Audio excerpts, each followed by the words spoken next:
Good morning, Year 3. It's Miss Cartwright here. I hope you're all okay. Let's get going with our history lesson today then. So it is Wednesday the 27th of January and our learning objective is to know the history of my local area. So yesterday we were learning all about the Astley Deep Pit and we were very much mainly looking at the good things about this mine, okay? We were looking at the wealth and the jobs that it brought to Duckingfield. It put Duckingfield on the map, didn't it? It was a really positive thing. Those were the things that we were looking at yesterday. However, today we are going to look at the very bad things that happened at the pit. So I just want to bring this to your attention, this blue plaque, and this is at the site of the pit disaster. It's a blue plaque that is in Duckingfield that you might have seen. Okay, so maybe look out for that one. Let's have a look at Astley's accidents, all the accidents that happened at this mine. So first of all, we've got the 15th of July 1855. 4 men were wound up and thrown over the headstocks, resulting in 9 being killed. These are the headstocks here. This is the machinery that helps with the extraction of the coal. And these miners were wound up in these and 9 of them were killed. There was another accident on the 25th of March 1857. This gentleman, or even boy, Benjamin, he was killed by a falling stone. We've got another accident that happened in 1862. Another miner was killed by the same fate. What does that mean if he was killed by the same fate? He was also killed by a falling stone, that is what that means. And then we've got the 3rd of March 1870. This time a whole 9 people were killed, 2 badly injured and 200 benumbed through an explosion on the south side of the pit. Benumbed, they were shocked. That is what that one means, okay?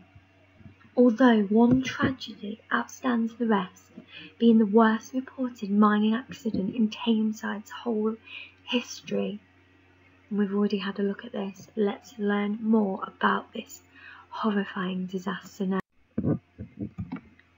It was Tuesday the 14th of April, 1874. The night shift of 152 men and boys arrived for work at 3 p.m. 61 were sent to a 548-metre tunnel known as the Canal tunnel. So we can see this kind of tunnel. It was 540 metres long. This tunnel had caught fire several years earlier and carried on burning for a few months continuously.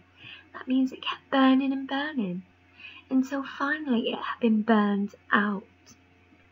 From this time the roof was unsafe and dangerous. The repairs that had been carried out had been executed with rubble and temporary supports for the roof made from timber posts. So this roof wasn't safe, it was a bit of a botched job really. There was bits of wood just to support the roof. They hadn't properly fixed it from the fire from the previous years, so it was very unsafe in this dark, gloomy tunnel. About 7 p.m. a few miners noticed slight falls of dirt occurring, so dirt started falling from the ceiling. 4 men were immediately sent to make the roof safe, helped by an engineer and a steam engine. Working in the tunnel with their open lamps, you can see this type of open lamp, so they wouldn't have had electricity in those days. It would have been very, very dark down there, and this kind of Victorian lamp would have had a naked flame inside. So they used these lamps for better illumination, for better lighting. It was estimated about 50 minutes later, the roof began to groan and creak. Imagine being inside that tunnel like we've just seen, with dirt falling down, the roof is creaking. How scared would you be down there? Before long, the timbers entirely collapsed. Pockets of gas were ignited. So where gas was trapped in the tunnel, these were ignited, they were lighted, they caught on fire. Let's have a look then, what happened next. There was a massive explosion, which was heard throughout the mine. Fire promptly set alight the timber lining all the tunnel, quickly spreading to the timber stables located at the pit bottom, which disastrously blocked any way out.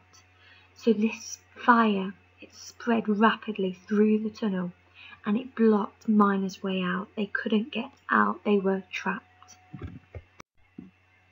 The fire burned for a whole 2 days, and in total 54 miners were killed.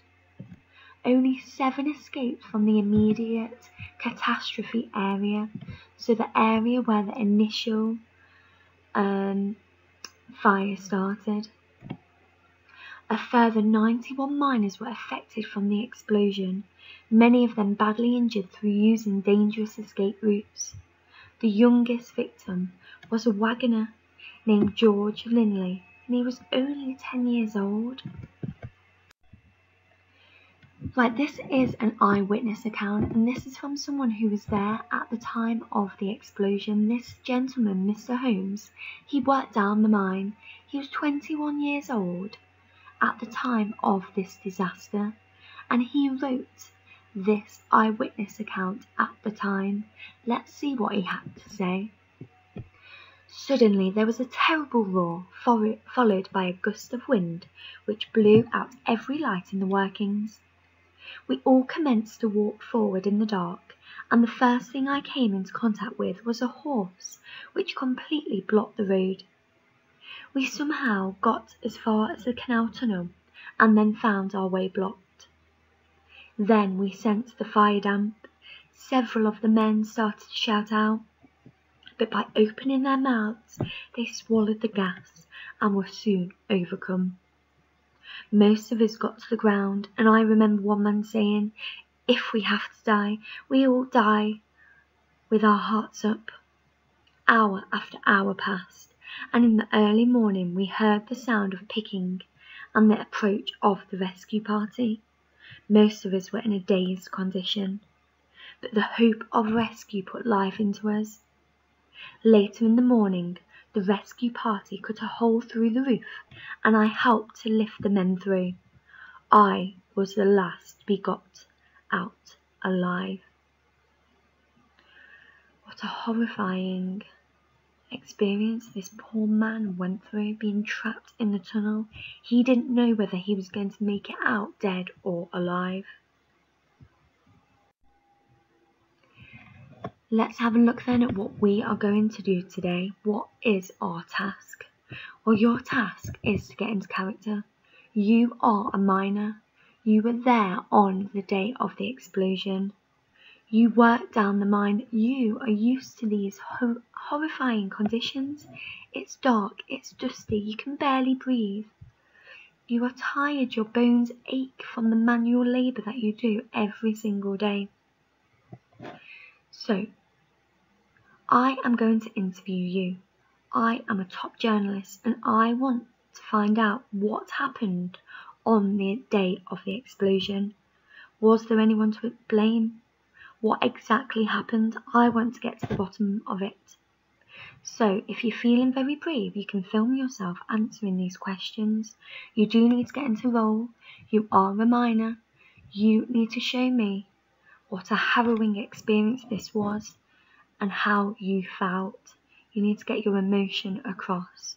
So you are getting into character. So I'm going to ask you these questions now then. What is your job in the mine? Whereabouts in the mine do you work? What were you doing when the explosion happened? Were you near the explosion? Are you hurt at all? Are you okay? Did all your friends manage to escape? What were the conditions down the mine like? Do you think it was safe down there? Do you think this was an accident, or do you think someone else was to blame? So boys and girls, I'm really looking forward to seeing your responses of these questions and you getting into character. Good luck.